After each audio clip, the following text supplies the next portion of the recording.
Lights of faith ചാനലിലേക്ക് സ്വാഗതം. ഈ വീഡിയോയിൽ പ്രഭാഷകൻ്റെ 50-ാം അധ്യായത്തിലെ പ്രധാനപ്പെട്ട ചോദ്യോത്തരങ്ങളാണ് നാം പഠിക്കാൻ പോകുന്നത്. ചോദ്യം 1. സഹോദരന്മാർക്ക് നേതാവും ജനത്തിന് അഭിമാനവും ആയിരുന്നു എന്ന് പറയുന്നത് ആരെക്കുറിച്ച്? ഉത്തരം ശിമയോൻ. 2. പ്രധാന പുരോഹിതനായ ശിമയോൻ്റെ പിതാവിൻ്റെ പേര് എന്ത്? ഉത്തരം ഓനിയാസ്. 3. ദേവാലയത്തെ സംരക്ഷിക്കാൻ ഇരട്ട മതിൽ സ്ഥാപിച്ചത് ആര്? ഉത്തരം ശിമയോൻ. ചോദ്യം 4. തങ്ങളുടെ സർവ്വ വിദൂഷകളോടും കൂടി കർത്താവിൻ്റെ കാഴ്ചകൾ കയ്യിലേന്തി ഇസ്രായേൽ സമൂഹത്തിന് മുമ്പിൽ നിന്നതാര്? ഉത്തരം അഹറോൻ്റെ പുത്രന്മാർ. ചോദ്യം 5. അത്യുന്നതന് പ്രീതികരമായ പരിമളമായി ബലിപീഠത്തിന് ചുവട്ടിൽ പുരോഹിതന്മാർ ഒഴുക്കിയതെന്ത്? ഉത്തരം മുന്തിരിച്ചാറ്. 6. അഹറോൻ്റെ പുത്രന്മാർ ആർത്തു വിളിക്കുകയും എന്തുകൊണ്ട് നിർമ്മിതമായ കാഹളം ഊതുകയും ചെയ്തു എന്നാണ് പ്രഭാഷകൻ 50-ാം അധ്യായം 16-ാം വാക്യത്തിൽ പറയുന്നത്? ഉത്തരം ലോഹം. 7. പ്രഭാഷകൻ 50:17 പ്രകാരം ജനം എങ്ങനെയാണ് കർത്താവിനെ ആരാധിച്ചത്? ഉത്തരം സാഷ്ടാംഗം വീണ്.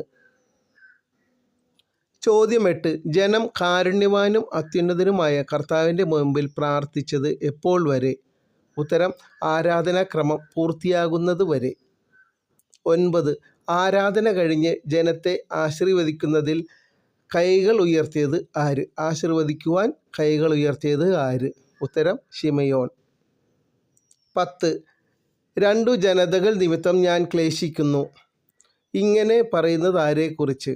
ഉത്തരം സെയീർ മലയിൽ വസിക്കുന്നവരും ഫിലിസ്ത്യരും. 11. ജനതയെയല്ല എന്ന് പറയുന്നത് ആരെക്കുറിച്ച്? ഷെക്കെമിലെ മൂഢജനത. 12.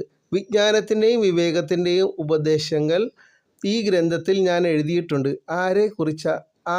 ആരെക്കുറിച്ചാണ് ഈ പരാമർശം? സീറാക്കിൻ്റെ മകൻ യേശു. സീറാക്കിൻ്റെ മകൻ യേശു. 13. സിറാക്കിൻ്റെ പിതാവ് ആര്? ഉത്തരം എലെയാസർ.